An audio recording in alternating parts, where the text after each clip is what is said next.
right now, Dixie D'Amelio. Hey, Dixie, how are you? Hi, I'm well. How are you? Hey, pretty good. Hey, I want to start with saying I was watching some of your show on Hulu, and hmm when I started watching it, I was like, okay, I wonder if this is going to be a Kardashian-esque like TV show. But I will say that the mental health focus of this show, like you guys really did a great job. I think it is going to be so great for just young people on social media in general to see. So I hope you're proud of that show. Thank you so much. Yeah, I think the way the show came out, I'm so happy with it. I'm so happy mental health was the focus because, I mean, we say every day, like, what we want to do is just make people happy. And if sharing our story can help put a person on a path that they didn't see possible, then I'm extremely excited about it. For example, those that are new to Dixie, she has 55 million followers, or probably more than that as I read this on TikTok. And so massive, one of, if not the first big TikTok star, period. And so, but what they show in this show, I think, is so useful for young people because, Dixie, I think you'll agree because you showed it yourself. Like, even you, as popular, as wildly famous as you are right now, like, you have a bad day sometimes because of comments on social media. Yeah, I mean, I feel like I've definitely grown a lot over these past couple months, but there's times where I would see a single comment and wouldn't leave my bed. And I know I'm always told something so simple as, oh, don't read them. But you always want to know what people are saying. And now I kind of use it as a way, how can I improve myself? But also, how do I take this comment and look at the other side? And kind of, as long as it's so cool that someone cares enough to talk about me. And that's how I try to look at things now. We also want to talk about Macy's Wish List Wednesday, and Dixie's on because there are so many options here at Macy's. For example, I love my air fryer. I think it is A plus. That thing I can cook. I say me occasionally, but my wife does most of it. The air fryer is so elite. Like that's one of the things that would be awesome, right? I love air fryers. I live in an apartment right now, so I do not have any cabinet space for an air fryer, but I'm moving the beginning of next year, and that will probably be one of my first purchases. What about the old seasonal candles that you can get at Macy's? I also love candles. Yeah. I literally have a million.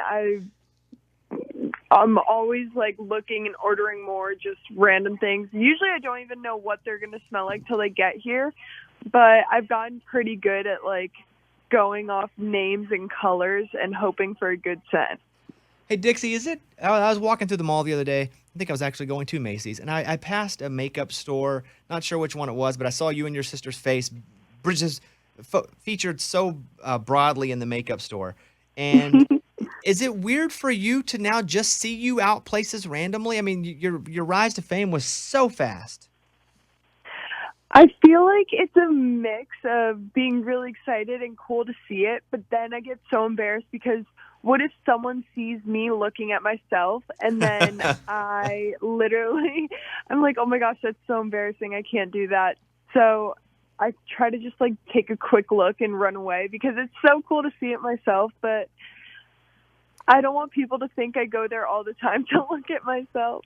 Who has been the coolest celebrity to reach out because of your TikTok and go, hey, why don't we collab?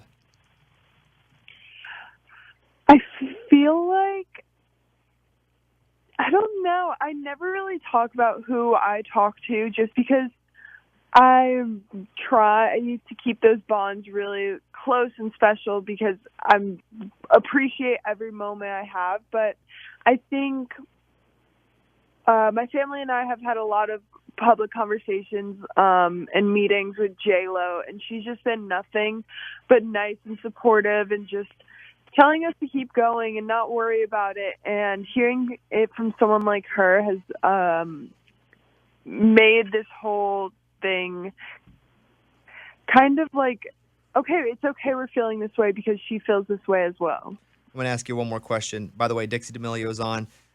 Massively just famous everywhere now, but for me it was, seeing on TikTok, you and your sister both blowing up. And, when you guys start to be a big deal on TikTok, do you feel it happening quickly, or is it just something where you're like, wow, we got a bunch of followers today, and then it just slowly builds? Or did you know that you guys were about to just be internationally famous? I had no idea what was going on. And I feel like the build was a mix because it kind of just didn't stop. I think we were all waiting for the point where the numbers stopped going. But I mean, when you're sitting at home and just seeing numbers and you can't put a face to it because we were at home during quarantine, we were like, okay, so what does this mean?